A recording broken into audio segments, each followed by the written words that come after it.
નજર કરીશું વિગતવાર સમાચાર પર તો સુરતના નાસિરનગરમાં થયેલા વિવાદાસ્પદ ડિમોલિશન બાદ પીડિત પરિવારોની હાલત કફોડી બની છે। 16 દિવસ બાદ પણ આ લોકો પાસે છત નથી ત્યારે આ મામલે કોંગ્રેસે બિલ્ડર લોબી પર મોટા આક્ષેપો કર્યા છે। કોંગ્રેસનું કહેવું છે કે મામલાને શાંત પાડવા માટે અસરગ્રસ્તો પર સામદામ દંડભેદની નીતિ અપનાવવામાં આવી રહી છે।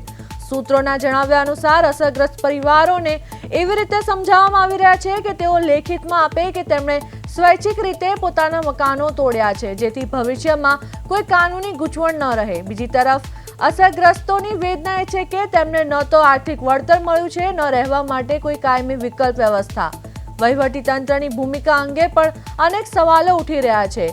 जो डिमोलेशन पालिका द्वारा करवामां आव्युं न हतुं तो પછી કાનૂની કાર્યવાહી કેમ કરવામાં આવતી નથી? આ સમગ્ર ઘટનાક્રમ સુરતના રાજકારણમાં ગરમાવો લાવ્યો છે। આજે 16મો દિવસ થઈ ગયો, ઉપર આબ અને નીચે ધરતી સિવાય કોઈ વિકલ્પ નથી।